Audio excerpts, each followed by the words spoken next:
Je le disais, au moins 2900 morts lors des combats pour la prise de Goma selon l'ONU. Comme vous pouvez le voir sur ces images, des travailleurs de la Croix-Rouge qui portent des dépouilles. On écoute la chef adjointe de la mission de l'ONU dans le pays. Selon notre dernière évaluation, et ces chiffres proviennent de l'équipe nationale qui aide activement le M23 à ramasser les corps et leur donner un enterrement aussi décent que possible, 2000 corps ont été ramassés dans les rues de Goma ces derniers jours. Et 900 corps se trouvent encore dans les morgues des hôpitaux de Goma.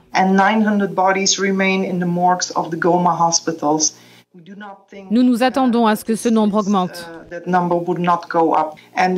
Il y a encore de nombreux corps en décomposition dans certaines zones.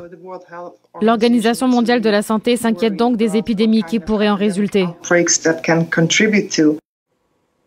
Toujours en République démocratique du Congo, les églises protestantes et catholiques tentent de faire sortir le pays de la violence. Elles ont lancé une mission de consultation de l'ensemble de la classe politique, mais aussi de l'ensemble des acteurs liés au conflit, y compris le M23. Une mission faite dans un contexte d'occupation de la ville de Goma par l'armée rwandaise, le M23, et de nouveaux affrontements dans le sud Kivu. Les précisions d'Aurélie Bazarek et Mangoula. C'est une mission périlleuse que se sont lancées les églises du Congo, résoudre les causes profondes des conflits dans le pays et mettre fin au cycle de violence. Alors pour cela, les représentants religieux se sont déjà entretenus avec le président Félix Tshisekedi et l'opposant Martin Fayulu. Des contacts préliminaires ont aussi été pris avec les opposants Joseph Kabila et Moïse Katumbi. Le but des représentants religieux, c'est d'asseoir tout le monde autour de la même table, y compris les représentants du M23 et de l'Alliance Fleuve Congo. Dans notre approche, nous visons la paix durable.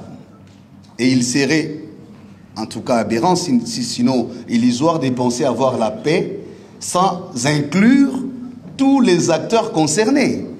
Donc ici, nous parlons sans embâche. Je vous ai livré déjà ici une indiscrétion en disant on a déjà vu quelques acteurs. Oui, M23, c'est vrai, ça devient comme une psychose. Il y a beaucoup de choses à se dire. Mais gardez à l'esprit notre posture et celle de transformer les conflits en opportunités de vie. Les églises congolaises n'ont pas fixé de calendrier, mais elles ont prévenu, le temps presse. Cette mission intervient dans un contexte d'occupation de la ville de Goma, appuyée par le Rwanda. Alors ce mercredi matin, le M23 et les troupes rwandaises ont lancé une nouvelle offensive pour s'emparer de la cité minière de Nyabibwe dans le sud Kivu. Selon plusieurs sources locales que nous avons contactées, des combats confirmés par le porte-parole du gouvernement congolais, Patrick Mouyaya. Le M23 avait pourtant décrété unilatéralement un cessez-le-feu humanitaire censé être en vigueur depuis mardi. Alors cette nouvelle offensive est la preuve pour Kinshasa que le cessez-le-feu est, je cite, un mensonge.